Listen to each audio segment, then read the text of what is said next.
Bertanya, apakah saya bisa menyebabkan istri saya terkena ain jika saya sering memuji bentuk bagian tubuh istri saya? Karena saya kadang suka sangat kagum dengan bentuk bagian istri saya, Ustaz. Kalau kena ain itu haknya dia pribadi ya. Ini yang ketawa-ketawa biasanya bujang karena nggak tahu kalau memuji atau enggak gitu ya. Nah memang harus loyal dalam memuji dia. Kalau ada kelebihan, penampilannya bagus, wangi, bajunya bagus, memang puji. Nggak masalah, memang harus dipuji gitu kan. Makanya Nabi SAW berikan julukan Aisyah dengan Humairah. Ya, artinya wanita yang memiliki pipi yang kemerah-merahan gitu kan. Ya, itu tidak ada sesuatu yang menghalangi seseorang untuk memuji pasangannya. Malah itu tempatnya memuji. Kalau antum puji wanita yang tidak halal itu tidak boleh, gitu kan? Sengaja puji akhwat, oh matanya bagus banget, apalah bajunya bagus, itu syaitan manusia, gitu kan? Tapi kalau istri malah harus memuji. Kadang-kadang ada ikhwah kita begitu, digoda sama syaitan. Kalau sama orang lain kena fitnah, sama istrinya tidak. Maka istri tidak pernah dipedulikan, tidak pernah dipuji, ini keliru, gitu kan? Jadi boleh saja memuji, itu hak antum memuji. Kalau tadi khawatir kena ain, kan ada solusinya.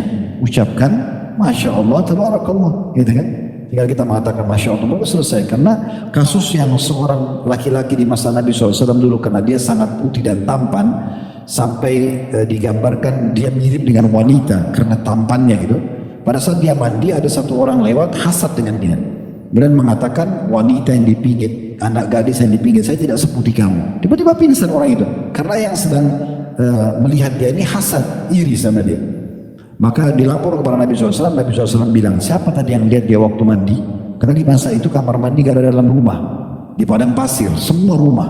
Ya semua rumah itu WC-nya maaf, dan kamar mandi 2 rumah, gak ada dalam rumah, termasuk rumah Nabi SAW. Ya sampai sekarang ada miniatur rumah Nabi itu tidak ada kamar mandi itu WC dalam. Jadi kalau mau buang hajat itu pergi jauh keluar. Nah kamar mandi laki-laki itu biasanya dari pelapa kurma dan hanya sampai ke daerah kepala atau leher saja, sehingga ketahuan kalau itu laki-laki. Kalau perempuan tutup sampai ke atas.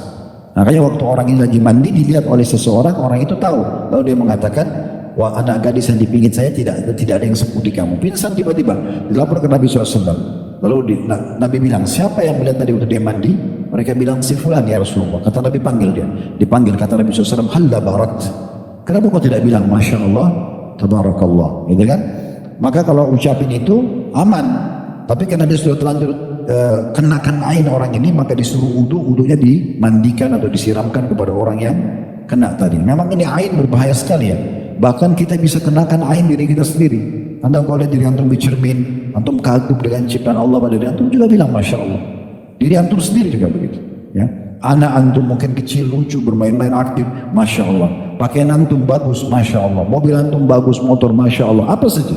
Selalu antum bilang Masya Allah, Tabarakallah, itu sangat baik. Itu disunnahkan oleh Nabi alaihi salatu wassalam. Jadi tinggal ucapin itu.